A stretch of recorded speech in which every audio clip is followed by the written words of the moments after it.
नमस्कार दोस्तों। अगर 2026 क्रिप्टो का नेक्स्ट बुल रन साल बन गया और तुम सिर्फ देखते रह गए तो 2021 वाली गलती फिर रिपीट हो जाएगी। जब लोगों ने 5,000 रुपए को 5 लाख रुपए बनते देखा था और जब तक एंट्री ली तब तक लेट हो चुके थे। लेकिन इस बार स्मार्ट इन्वेस्टर्स पहले रिसर्च कर रहे हैं। आज मैं तुम्हें बताऊंगा 2026 के लिए टॉप 3 क्रिप्टोज जो नेक्स्ट ग्रोथ साइकिल में एक्सप्लोड कर सकते हैं। लेकिन वार्निंग, ये हाइप वीडियो नहीं है, ये स्ट्रैटेजी वीडियो है। तो चलिए वीडियो को अभी स्टार्ट करते हैं। पार्ट 1 2026 बुल रन क्यों इंपॉर्टेंट है। हर 4 साल क्रिप्टो मार्केट में एक पैटर्न रिपीट होता है। ये कोई कोइंसिडेंस नहीं है, ये इमोशनल नहीं है, ये मैथमेटिकल है। इस पैटर्न का नाम है हार्विंग साइकिल। बिटकॉइन का सप्लाई मॉडल। बिटकॉइन एक फिक्स्ड सप्लाई एसेट है। टोटल सिर्फ 21 मिलियन कॉइन्स ही कभी एग्जिस्ट करेंगे। हर 4 साल बाद एक इवेंट होता है जिसे हार्विंग कहते हैं। इस इवेंट में माइनर्स को मिलने वाला रिवॉर्ड आधा हो जाता है। मतलब क्या? नया बिटकॉइन मार्केट में आने की स्पीड कम हो जाती है, सप्लाई स्लो हो जाती है। और जब सप्लाई कम होती है और डिमांड सेम या ज्यादा होती है तो प्राइस पर प्रेशर ऊपर की तरफ आता है। हिस्ट्री क्या कहती है? 2012 के बाद रैली, 2016 के बाद रैली, 2020 के बाद मैसिव रैली। हर साइकिल में एक पैटर्न दिखता है। Stage 1 fear, market quiet, news negative, interest low. Stage 2 hope, smart money enter, price stabilize. Stage 3 hype, media headlines, retail FOMO. Stage 4 mania, हर कॉइन नेक्स्ट 100x लगता है। Smart investors profit book करते हैं। अगर 2024 से 2025 accumulation phase रहा है तो हिस्टोरिकली 2026 पीक ईयर हो सकता है नेक्स्ट साइकिल का। गारंटी नहीं, लेकिन प्रोबेबिलिटी स्ट्रांग होती है। मार्केट साइकिल्स चार्ट्स का गेम नहीं, ह्यूमन साइकोलॉजी का गेम है। ग्रीड और फियर बार बार रिपीट होते हैं। स्मार्ट इन्वेस्टर क्या करता है? वो बोरिंग फेज में रिसर्च करता है, फाउंडेशन स्ट्रॉन्ग कॉइन्स आइडेंटिफाई करता है, इमोशन से नहीं लॉजिक से मूव करता है। 2026 इंपॉर्टेंट क्यों हो सकता है? इंस्टीट्यूशनल अडॉप्शन बढ़ रहा है, रेगुलेशन क्लैरिटी इंप्रूव हो रही है, टेक्नोलॉजी मैच्योर हो रही है, रिटेल अवेयरनेस पहले से ज्यादा है। लेकिन सबसे इंपॉर्टेंट चीज पोजिशनिंग। बुल रन में पैसा बनाना इजी लगता है, बुल रन से पहले पोजीशनिंग करना डिफिकल्ट होता है। जो पेशेंस रखते हैं, जो रिसर्च करते हैं, जो इमोशनल नहीं होते, उनके लिए साइकिल अपॉर्चुनिटी बन जाता है। बाकी लोगों के लिए सिर्फ एक्साइटमेंट और रिग्रेट। 2026 सिर्फ एक साल नहीं हो सकता, ये एक विंडो हो सकती है। Coin number 2 Ethereum, technology backbone. अगर बिटकॉइन गोल्ड है तो इथेरियम क्रिप्टो का इंटरनेट है।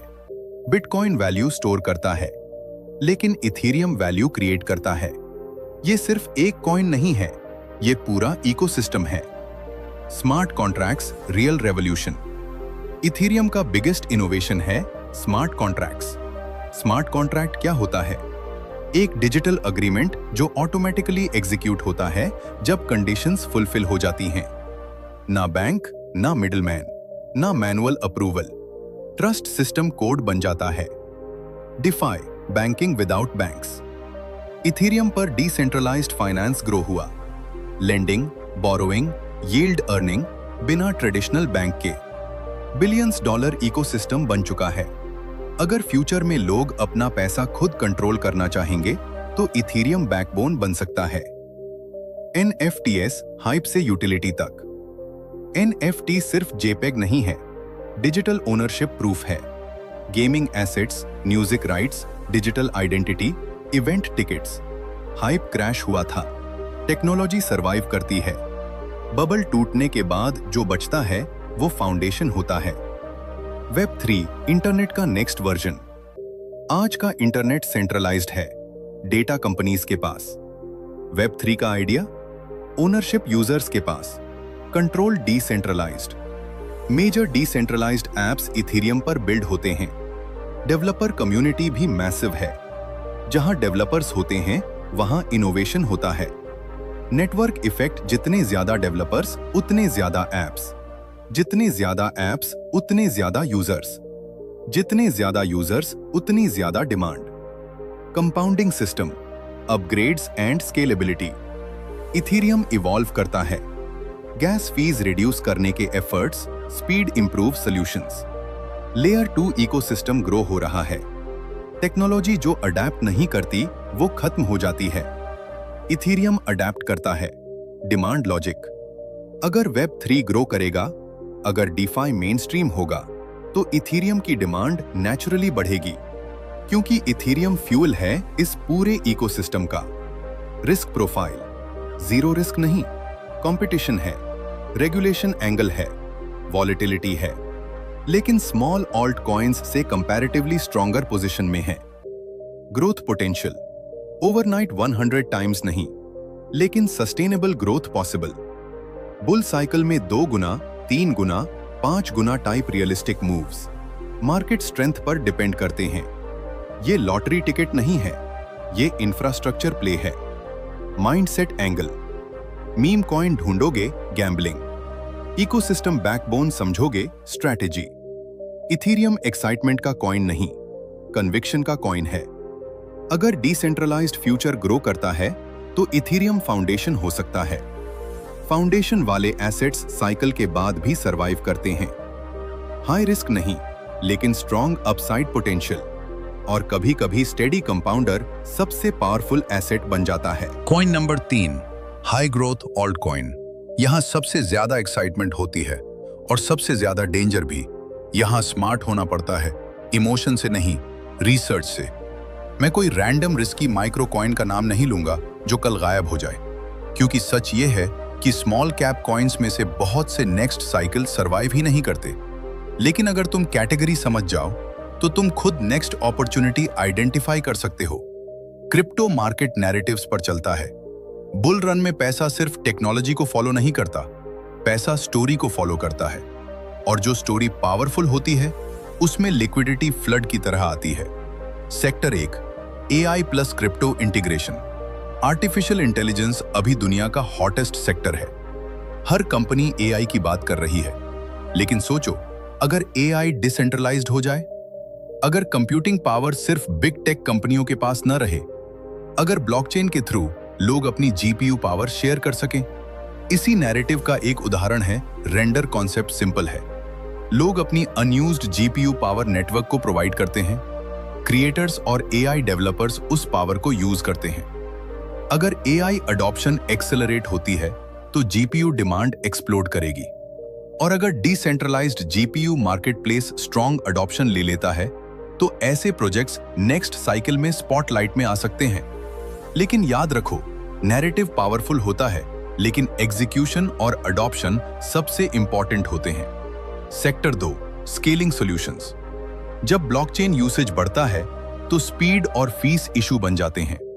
अगर वेब 3 मास अडॉप्शन लेता है तो फास्ट और चीप ट्रांजैक्शंस मैंडेटरी हो जाएंगे।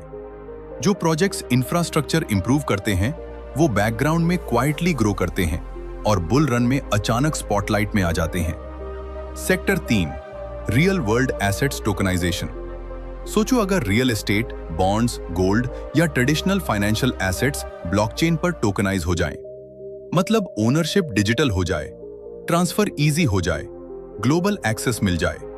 अगर रेगुलेशन क्लैरिटी इंप्रूव होती है तो इंस्टीट्यूशनल मनी इस सेक्टर में एंटर कर सकती है, और जहां इंस्टीट्यूशनल लिक्विडिटी आती है वहां स्ट्रॉन्ग अपसाइड पोटेंशियल होता है। Sector 4, gaming plus metaverse. पिछले साइकिल में हाइप ज्यादा था, एग्जीक्यूशन कम था, लेकिन टेक्नोलॉजी इंप्रूव हो रही है। अगर नेक्स्ट वेव में real game play, blockchain ownership combine होता है तो गेमिंग सेक्टर फिर से मोमेंटम ले सकता है। हाइप टेम्पररी होता है, इंडस्ट्री परमानेंट होती है। पोटेंशियल और risk, high growth. Alt coins 5 गुना से 15 गुना तक मूव कर सकते हैं स्ट्रॉन्ग साइकिल में, कभी कभी उससे भी ज्यादा। लेकिन वोलेटिलिटी भी उतनी ही एग्रेसिव होती है। एक वीक में 40% ऊपर, अगले वीक में 35% नीचे। ये लॉटरी नहीं है, ये कैलकुलेटेड रिस्क है। स्मार्ट इन्वेस्टर क्या करता है? वो पूरा पैसा स्मॉल कैप में नहीं डालता, वो मिक्स करता है। Large cap stability, mid cap growth, small cap high potential. अगर स्मॉल कैप फेल हो भी जाए तो पूरा पोर्टफोलियो डिस्ट्रॉय नहीं होना चाहिए। ये गेम एक्साइटमेंट का नहीं है, ये सर्वाइवल का है। बुल रन में हर कॉइन जीनियस लगता है, हर चार्ट बुलिश लगता है, हर यूट्यूबर एक्सपर्ट बन जाता है, लेकिन बेयर मार्केट में पता चलता है कौन स्ट्रॉन्ग फाउंडेशन पर था और कौन सिर्फ हाइप पर। इन्वेस्ट करने से पहले देखो, रियल यूटिलिटी है या सिर्फ मार्केटिंग, टीम एक्टिव है या साइलेंट, प्रोडक्ट लाइव है या सिर्फ रोड मैप, टोकनॉमिक्स सस्टेनेबल है या inflation heavy.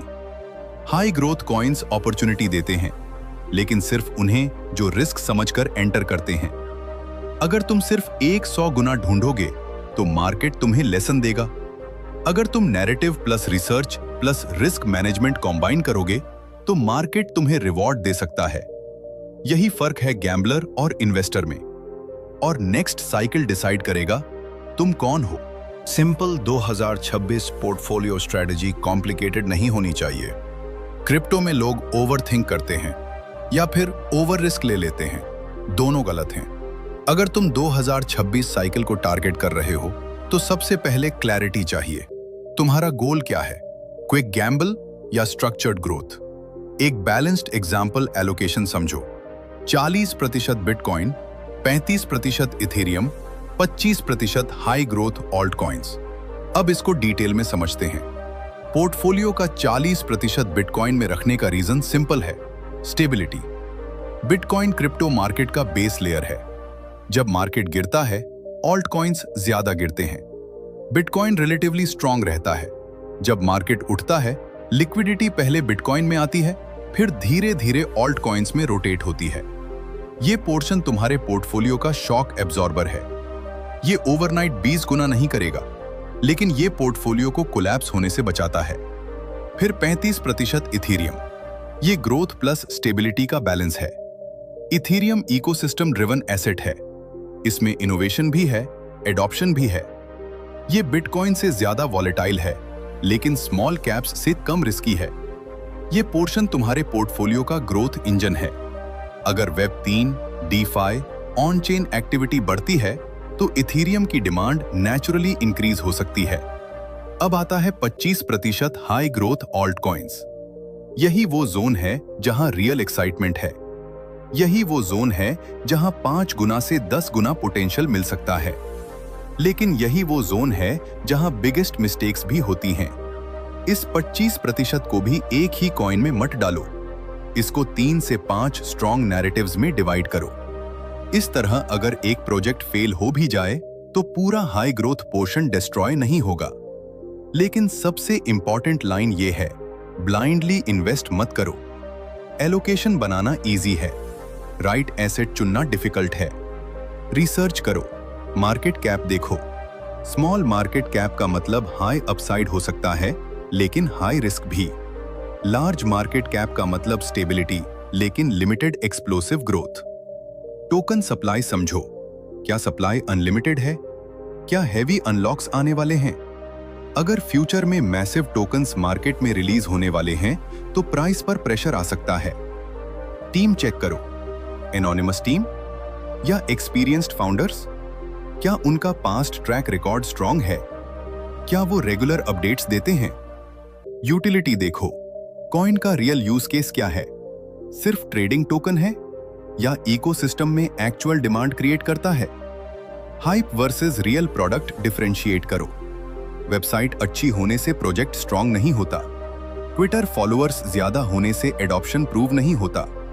Real product, real users, real revenue, ये इंपॉर्टेंट मैट्रिक्स हैं। एक और चीज, entry timing. Even strong coin गलत प्राइस पर बाय करोगे तो लॉस दे सकता है। पेशेंस रखो, ऑल इन एक ही दिन मत करो। ग्रेजुअल अक्यूमुलेशन अप्रोच अडॉप्ट करो। पोर्टफोलियो स्ट्रैटेजी का मेन गोल सिंपल होना चाहिए। डाउनसाइड में सरवाइव करो, अपसाइड में पार्टिसिपेट करो। क्रिप्टो में जो सरवाइव करता है वही मल्टीप्लाई करता है। अगर तुम्हारा पोर्टफोलियो इतना रिस्की है कि एक क्रैश में 80% वाइप हो जाए तो तुम नेक्स्ट बुल रन तक मेंटली सरवाइव नहीं कर पाओगे। बैलेंस बोरिंग लगता है, लेकिन बोरिंग स्ट्रैटेजी ही लॉन्ग टर्म में पावरफुल होती है। Discipline greater than excitement, structure greater than FOMO, research greater than rumours. 2026 cycle opportunity हो सकता है, लेकिन सिर्फ उन लोगों के लिए जो प्लान के साथ एंटर करते हैं। बाकी लोग सिर्फ चार्ट्स देखते रह जाते हैं। अब अगर तुम यहां तक वीडियो देख चुके हो, तो क्लियरली तुम सिर्फ एंटरटेनमेंट के लिए नहीं आए हो, तुम सीरियस हो, तुम नेक्स्ट साइकिल मिस नहीं करना चाहते। तो अब चॉइस तुम्हारी है।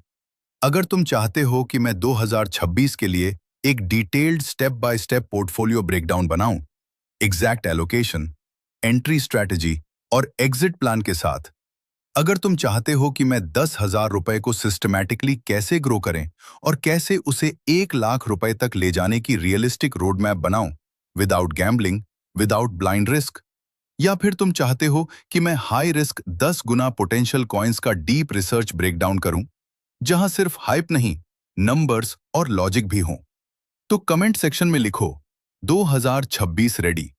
मैं देखना चाहता हूं कौन सच में सीरियस है और कौन सिर्फ प्राइस देखने आता है। वीडियो पसंद आई हो तो लाइक करो, क्योंकि लाइक सिर्फ सपोर्ट नहीं होता, ये सिग्नल होता है कि ऐसा कंटेंट और बनाना चाहिए। और अगर तुम क्रिप्टो को समझ के पैसा बनाना चाहते हो, इमोशन से नहीं, सिस्टम से, FOMO से नहीं, स्ट्रैटेजी से, तो चैनल क्रिप्टो कैश को सब्सक्राइब करो। यहां हम शॉर्टकट नहीं बेचते, यहां हम ओवरनाइट मिलियनेयर ड्रीम नहीं बेचते, यहां हम हाइप नहीं, सिस्टम समझते हैं। नेक्स्ट साइकिल लकी लोगों को नहीं, प्रिपेयर्ड लोगों को रिवॉर्ड करेगा। क्वेश्चन ये है, तुम रेडी हो? मिलते हैं अगले वीडियो में। धन्यवाद।